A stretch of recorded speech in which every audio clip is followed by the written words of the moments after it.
மூடாக்கால வந்து நம்ம humus content அதிகமாக்க முடியும்னு நம்ம சொல்லியிருப்போம். இங்க பாருங்க, இங்க மிளகு கொடி நட்டுருக்காரு. இங்க பாருங்க மூடாக்கு போட்டிருக்காங்க. நீங்க சுத்தியுமே பார்த்தா தெரியும், அந்த சைடு எல்லாமே. இங்க பாருங்க, இங்க ஒரு மூடாக்கு இருக்கும், அங்க மூடாக்கு இருக்கும், கீழே பாருங்க இங்க மூடாக்கு இருக்கும். மிளகோட ஒசரத்தை பாருங்க. இது வந்து கிட்டத்தட்ட ஒரு 8 மாசம் தான் ஆகுது. எவ்வளவு ஒரு அபரிவிதமான குரோத்னு நீங்களே 15 அடி இருக்க மாட்டேங்குது சார். 15 அடி குரோத். இப்போ இங்க பாருங்க மூடாக்கு போட்டிருக்காங்க. இந்த மூடாக்குல என்னென்ன பயன் பாருங்க. இந்த மூடாக்க இப்ப தூக்கி பார்த்தோம்னா உதாரணத்துக்கு மண்ணுல இப்ப எங்கேயுமே சுத்தியும் பாருங்க, எவ்வளவு வறட்சியா இருக்குன்னு பாருங்க.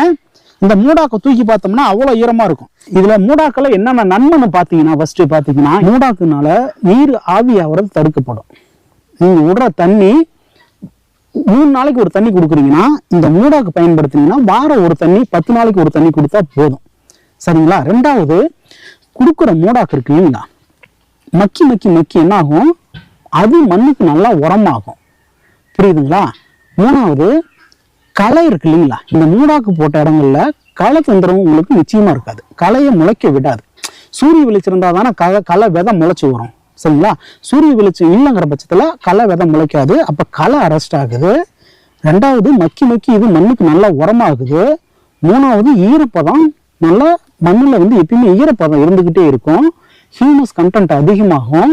மண்புழுக்கள் வந்து வரது அதிகரிக்கும். மண்புழு வந்து இந்த மூடாக்குள்ள வந்து சக்கையை சாப்பிட்டு என்ன ஆகும்னா, மண்புழு, அதாவது ஒண்ணு தெரிஞ்சுக்கங்க, மண்புழு உரம்னு கடையில நீங்க ஒரு இடங்கள்ல வாங்குறீங்கல்ல, அந்த மண்புழு உரத்தை வாங்கி போடக்கூடாது.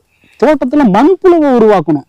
அப்ப வந்து நீங்க இந்த மாதிரி மூடாக்கு, ஜீவாமிர்தம், மீனமிலம் இந்த மாதிரிலாம் பயன்படுத்துறப்ப இயல்பாவே நம்ம தோட்டங்கள்ல மண்புழு வர ஆரம்பிக்கும். அந்த மண்புழு உரம் வந்து நம்ம தோட்டங்கள்ல இயற்கையாவே கிடைக்கிற அளவுக்கு நீங்க உருவாக்கணும். அதுக்கு வந்து இந்த மூடாக்கு வந்து ரொம்ப ரொம்ப முக்கியமானது. சரிங்களா?